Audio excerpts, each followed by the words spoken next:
La physicalité est toujours une limitation, n'est-ce pas? Vous pouvez l'étirer. Mais il y a une limitation pour le corps physique. Physique signifie limite, n'est-ce pas? Parce que la base d'une possibilité est une frontière limitée, n'est-ce pas ainsi? C'est seulement parce qu'il y a une frontière limitée que vous pouvez dire que c'est physique. Si vous enlevez la frontière définie qu'a une forme physique, il n'y a pas de physicalité. Ce qui est illimité n'est pas physique, n'est-ce pas? Alors y a-t-il une limite? Assurément il y en a une. La nature vous a équipé de substantielles limites, mais ce dont je parle, c'est que vous inventez de nouvelles limites. Ce n'est pas nécessaire. Tel quel, la nature vous a équipé de suffisamment de limites. Vous n'avez pas à inventer de nouvelles limites et à vous rendre beaucoup plus petit que vous n'êtes. Un être humain est... On parle tellement de Dieu et du ciel et d'absurdité, principalement parce que les êtres humains n'ont pas réalisé l'immensité de ce que ça veut dire d'être humain. C'est le principal problème. Si vous faites l'expérience de l'immensité de ce que ça veut dire d'être humain, vous ne parleriez pas tant d'autre chose. Ceci est une chose grandiose en soi. Il transforme un poisson en un être humain dans l'après-midi, n'est-ce pas une chose grandiose? Mais il le fait inconsciemment. S'il peut transformer consciemment un poisson en un être humain, c'est un prodige, n'est-ce pas? N'est-ce pas ainsi? C'est un prodige impossible que chacun d'entre vous accomplissait, mais inconsciemment. Alors, combien de vous est entré dans votre conscience? C'est la question. Si vous examinez cela, en réalité, même pas 1% de qui vous êtes n'est entré dans votre conscience, là maintenant. Si quelques pourcents de plus y entrent, tout à coup, tout ce que vous faites paraît surhumain. Maintenant, les gens autour de moi sont témoins chaque jour de choses qu'ils ne peuvent pas comprendre. Alors les gens n'arrêtent pas de dire « Sadhguru, êtes-vous surhumain? Êtes-vous un être humain ?» Je leur rappelle sans cesse « This is not about being superhuman. This is about realizing being human is super. » Il ne s'agit pas d'être surhumain, il s'agit de réaliser qu'être humain est super. Maintenant, laissez-moi vous raconter une histoire. Un homme se met à avoir soif de spiritualité. À cette époque, lorsqu'ils se mettaient à avoir soif de la spiritualité, ils allaient dans la forêt. Donc il va dans la jungle, trouve une belle pierre pour s'asseoir et méditer. Il s'assoit, puis il aperçoit, un peu plus loin, un renard, avec les deux pattes antérieures sectionnées, un renard estropié. Probablement dans un piège de chasseur, les deux jambes sont parties. La nature n'est tendre envers aucune forme d'incapacité. Ce soin des personnes incapables est essentiellement un trait humain. Vous savez, c'est un trait de la société humaine. Dans la nature, si vous n'êtes pas capable de gagner votre propre nourriture, vous êtes fichu. Donc ici, il y a ce renard, sans ses deux pattes antérieures, mais qui semble être en bonne santé et bien nourri. Il remarque cela et pense, comment ce renard se débrouille-t-il sans jambes? Puis il s'assoit et doit faire sa méditation. Aum, il commence. Aum, aum, aum continue un certain temps. Le soir venu, il entend le rugissement d'un lion. Dès qu'il entend grrr, Aum disparaît. Et il grimpe en haut d'un arbre et s'assoit. Il oublie la méditation. Puis le lion arrive, avec un morceau de viande dans la gueule, arrive et le dépose devant le renard estropié. Et le renard mange cette viande et le lion s'en va.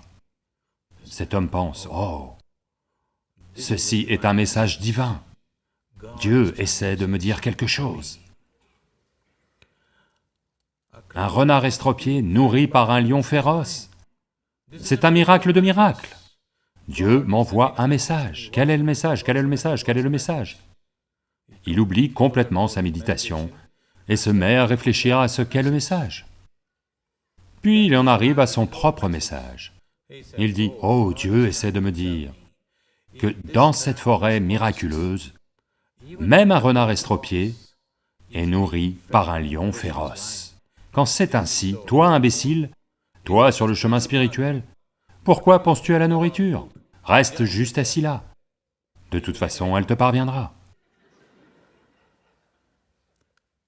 Alors il s'assoit, un jour, deuxième jour,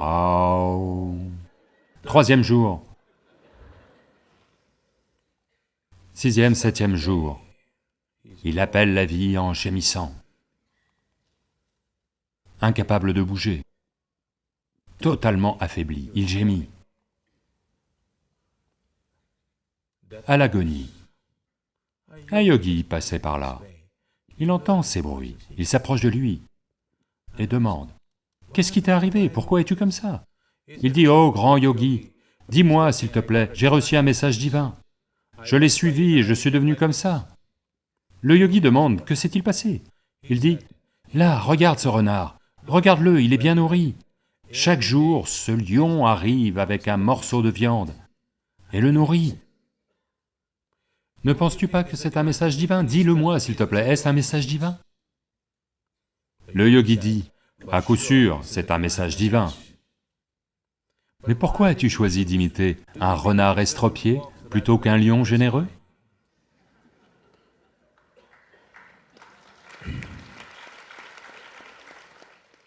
Donc, c'est le choix que vous avez. Si vous imitez un renard estropié, un lion généreux semble être un miracle. Ce n'est pas un miracle, c'est faisable. Oui, c'est faisable, ça n'a rien de miraculeux. Mais il y a deux façons de voir ça. Une façon c'est, tout est un miracle. Dites-moi, vous mettez de la saleté dans le sol, et des mangues sortent de l'arbre, de la douceur. La saleté et la douceur des mangues sont-elles les mêmes? Ce sont les mêmes. N'est-ce pas ainsi? Ne sont-elles pas les mêmes? La nourriture que vous mangez et ce que vous faites dans vos toilettes le lendemain sont les mêmes, n'est-ce pas ainsi? Oui ou non? Si vous mettez cette même saleté dans le champ demain, à nouveau cela devient votre nourriture, n'est-ce pas ainsi? C'est la même chose. Mais pouvez-vous traiter les deux de la même manière? Non, vous avez besoin de discernement quant à la façon de les traiter, mais ce sont les mêmes, n'est-ce pas? Transformer de la saleté en mangue, n'est-ce pas un miracle? Transformer un poisson en un être humain, n'est-ce pas un miracle? Oui ou non? Tout est un miracle. C'est une façon de voir la vie. Une autre façon de voir la vie, c'est « rien n'est un miracle ». Tout se passe entre cause et effet. Si vous êtes suffisamment myope pour ne pas voir la cause, vous ne voyez que l'effet. Alors, c'est comme ça. Si vous êtes capable de voir à la fois la cause et l'effet, tout est explicable, tout est répétable, tout peut être produit. Maintenant, je parle d'une technologie pour vous transformer en miracle. Mais ce n'est pas un miracle. Toutes les technologies ressemblent à des miracles, n'est-ce pas? Supposez que vous n'y connaissiez rien en électricité, et la salle est sombre en ce moment, et je vous dis, maintenant regardez ça, je vais toucher cette partie du mur, et la salle va être inondée de lumière. Et si je le fais, waouh! Vous allez vous prosterner devant moi. Oui ou non? Tout ce que vous ne comprenez pas est un miracle pour vous, n'est-ce pas? Oui? Tout ce que vous êtes incapable de saisir est un miracle pour vous. Maintenant, je vais sortir quelque chose de ma poche, juste un assemblage de plastique et de métal. Je vais faire ceci et parler à quelqu'un en Inde, ou en Amérique, où vous voulez. Est-ce un miracle ou non? Le problème, c'est que vous l'avez tous, c'est ça le problème. Si j'étais le seul à l'avoir, vous savez, si j'avais eu un téléphone portable il y a 1000 ans, je serais devenu Dieu lui-même. La fichue chose m'est parvenue trop tard. Si j'avais eu une ampoule il y a 1000 ans, j'aurais pu devenir un dieu. La fichue chose est arrivée trop tard. Les technologies n'arrivent jamais à temps, vous savez. Tout ce que vous ne comprenez pas est un miracle pour vous. Et en même temps, y a-t-il une seule chose que vous comprenez vraiment? Je veux que vous examiniez cela. Comprenez-vous cette fleur? Pleinement, oui? Vous avez peut-être étudié la botanique pendant 10 000 ans, mais comprenez-vous pleinement cette fleur? Comprenez-vous un seul atome dans cette existence? Oui? Non, donc tout est un miracle. Si vous regardez assez profondément, tout est miraculeux. À un niveau, tout est explicable. À un autre niveau, tout est miraculeux. C'est la beauté de la vie. Si vous avez la raison nécessaire et le sens nécessaire de l'émerveillement et de l'enquête en vous, vous pouvez tout savoir et tout de même vous interroger parce que vous pouvez étudier cette fleur pour le restant de votre vie et quand même vous interroger à son sujet, c'est la beauté de l'existence, n'est-ce pas? Ou vous pouvez être un imbécile qui va tirer des conclusions sur cette fleur et croire que vous la connaissez. C'est la différence. Tout dans votre vie est comme ça, n'est-ce pas ainsi?